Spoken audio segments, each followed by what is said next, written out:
जय महाराष्ट्र मित्रांनो, मी जान्हवी आणि तुम्ही पाहताय न्यू महाराष्ट्र टाइम्स। राज्याच्या राजकारणात एक महत्त्वाची बातमी येत आहे। पुन्हा एकदा राज्याच्या राजकारणात भूकंप होणार। एकनाथ शिंदे आणि शिंदे गटावरचा भाजपाचा हात निघणार। राजकारणात पुन्हा एकदा मोठी खळबळ उडाली आहे। शिंदे गटावर कायमची बंदी येणार का? तब्बल हे 16 आमदार अपात्र ठरणार। नेमकी काय झाले, ते कोणते 16 आमदार आहेत आणि शिंदे गटावर कशी कायमची बंदी येऊ शकते ते आपण सविस्तर बघणार आहोत। चॅनलवर जर तुम्ही नवीन असाल तर चॅनल सबस्क्राइब करून बेल आयकन प्रेस करा। तर आपण सुरुवात करणार आहोत की नेमकं काय झालेलं आहे।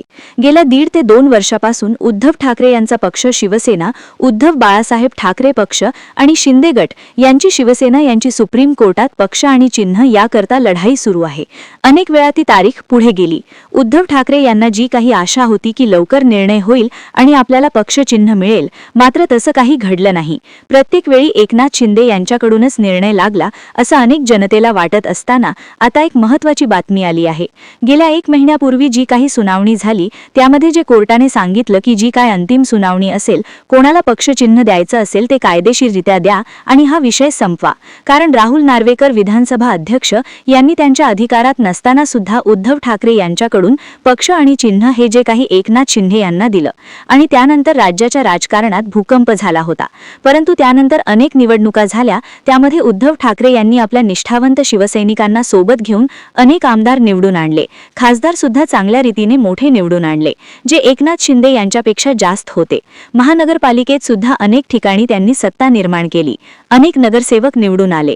परंतु आता जी काही सुनावणी होती ती आता अंतिम टप्प्यात आली असून ही जी काही सुनावणी पुढील 8 दिवसात होणार आहे त्यामध्ये उद्धव ठाकरेंना कसा दिलासा मिळणार आहे आणि शिंदेंचा पक्ष चिन्ह कसं जाऊन भाजपा त्यांचं काय करणार याकडे लक्ष लागलेलं आहे।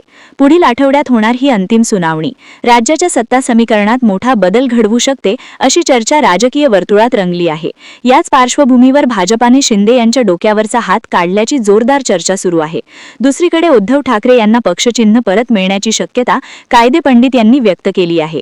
ही संपूर्ण घडामोड ही केवळ एका पक्षापुरती मर्यादित नसून राज्याच्या राजकारणाचा पुढील मार्ग ठरवणारी ठरू शकते। चला तर या सगळ्या राजकीय नाट्याचा सविस्तर आढावा घेऊया। सत्ता संघर्षाची पार्श्वभूमी जी होती ती 2022 मध्ये एकनाथ शिंदे हे आमदार घेऊन उद्धव ठाकरेंची सत्ता त्यांनी आपलं बंड करून नेतृत्वाखालील पुकारलं आणि त्यांची सत्ता घालवली। उद्धव ठाकरे यांना आपल्या पदाचा राजीनामा द्यावा लागला होता। त्यानंतर शिंदे गटाने भाजपसोबत हात मिळवणी करून सत्ता स्थापन केली। मुख्यमंत्री एकनाथ शिंदे झाले।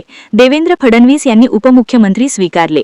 राज्यात नवीन सत्ता समीकरण निर्माण झाले। या सत्ता बदलानंतर कायदेशीर लढाई सुरू झाली। शिवसेना कोणाची, पक्षाची चिन्ह कोणाला मिळणार, आमदार अपात्र ठरणार का, हे प्रश्न न्यायालयात गेले। सर्वोच्च न्यायालयाची भूमिका, या सगळ्यात सुप्रीम कोर्ट ऑफ इंडियाची भूमिका अत्यंत महत्त्वाची ठरली। सर्वोच्च न्यायालयाने अनेक टप्प्यांवर सुनावणी घेतली आणि काही महत्त्वाचे आदेश सुद्धा दिले होते। न्यायालयाने स्पष्ट केले की अपात्रतेचा निर्णय विधानसभा अध्यक्षांनी घ्यायचा आहे। त्यानंतर हा चेंडू विधानसभा अध्यक्षांच्या कोर्टात गेला। 16 आमदारांच्या अपात्रतेचा मुद्दा पुन्हा चर्चेत आला। 16 आमदार अपात्र होणार। सध्या सर्वात मोठा प्रश्न आहे 16 आमदारांच्या भवितव्याचा।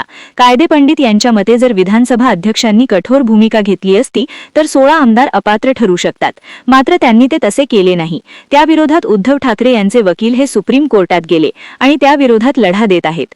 अपात्रतेसाठी संविधानात 10व्या अनुसूचीचा आधार घेतला जातो। पक्षविरोधी कारवाया, व्हीपचे उल्लंघन आणि पक्षांतर हे मुद्दे निर्णायक ठरू शकतात।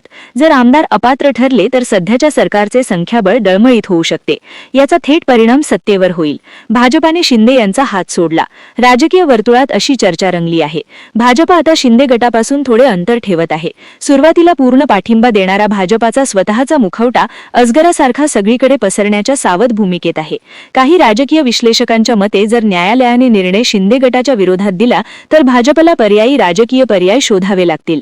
त्यामुळे भाजप सध्या संयमी भूमिका घेत आहे आणि जर एकनाथ शिंदे यांच्या विरोधात जो निर्णय गेला तर त्यांचे अनेक नेते, आमदार, खासदार हे भाजपमध्ये विलीन होतील।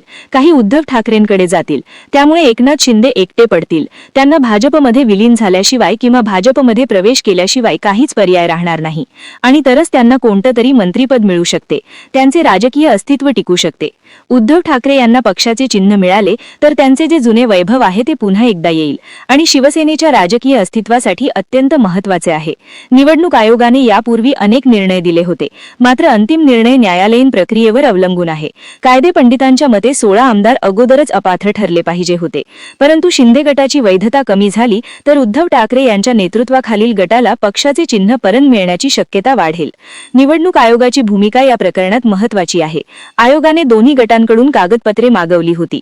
पक्षाची खरी ओळख कोणाची, बहुमत कोणाकडे, संघटनात्मक रचना कोणाकडे याचा सखोल अभ्यास करण्यात आला. आयोगाच्या निर्णयावर पुढील निवडणुकांचे राजकीय भवितव्य अवलंबून आहे. राजकीय समीकरणे सुद्धा यामध्ये अनेक आहेत आणि ती डळमळीत होऊ शकतात. उद्धव ठाकरे यांना पुन्हा एकदा राजकीय दृष्ट्या बळकटी येऊ शकते. दुसरीकडे शिंदे गटासाठी हा मोठा धक्का असेल. कायदेपंडित काय म्हणतात? संविधान तज्ज्ञांच्या मते हा निर्णय केवळ महाराष्ट्रापुरता मर्यादित राहणार नाही. भविष्यातील पक्षांतर प्रकरणांसाठी हा निर्णय मार्गदर्शक ठरू शकतो. जर कठोर कारवाई झाली तर यापुढे कोणीही सहजपणे बंड करणार नाही, असा संदेश जनतेमध्ये पोहोचेल. राज्यातील जनतेमध्ये या प्रकरणाबाबत मोठी उत्सुकता आहे. काही जणांना वाटते की न्याय मिळाला पाहिजे, तर काहींना राजकीय तयारी महत्त्वाची वाटते. पुढील आठवड्यात काय होणार? पुढील आठवड्यातील अंतिम सुनावणी अत्यंत निर्णायक ठरणार आहे. विधानसभा अध्यक्षांचा निर्णय, न्यायालयीन हस्तक्षेप यामुळे महाराष्ट्राच्या राजकारणात मोठा भूकंप होऊ शकतो.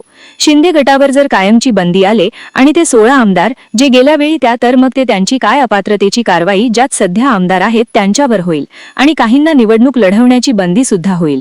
यावर भाजपाची काय भूमिका असेल? उद्धव ठाकरे यांना पक्षचिन्ह मिळाले तर उद्धव ठाकरे आणि भाजप यांच्यात पुन्हा एकदा जुना संघर्ष लागेल आणि एकनाथ शिंदे यांच्या हातून जर पक्षचिन्ह गेले तर त्यांना राज्यात कोणीही विचारणार नाही. त्यांचे अनेक आमदार, खासदार हे पुन्हा एकदा उद्धव ठाकरे यांच्या सोबत येतील आणि ठाकरेंची अनेक ठिकाणी ताकद वाढेल. या सर्वांची प्रश्नांची उत्तरे लवकरच मिळणार आहेत. महाराष्ट्राचं राजकारण सध्या अत्यंत निर्णायक टप्प्यावर उभे आहे. पुढील काही दिवस राज्याच्या राजकीय इतिहासात नोंदवले जातील, यात शंका नाही. राजकारणातील या महाभारतात अंतिम विजय कोणाचा होणार हे पाहणे आता उत्सुकतेचे ठरणार आहे.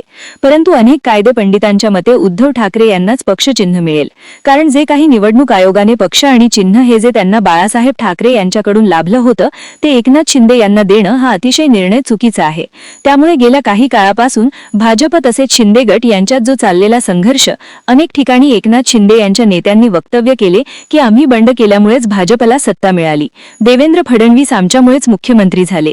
त्यामुळे भाजप आणि शिंदे गटात जे काही वेळाभोपळ्याचं नातं आहे त्यामुळे अनेक ठिकाणी त्यांची जी काही सत्तेसाठी मारामारी सुरू आहे, त्यातूनच आता भाजपा एकनाथ शिंदे यांच्या घाटावरचा, डोक्यावरचा हात काढेल आणि आपोआपच सुप्रीम कोर्टात उद्धव ठाकरे यांचे पक्षचिन्ह हे पुन्हा एकदा त्यांना मिळेल आणि शिवसैनिक पुन्हा एकदा गुलाब नावून निघेल.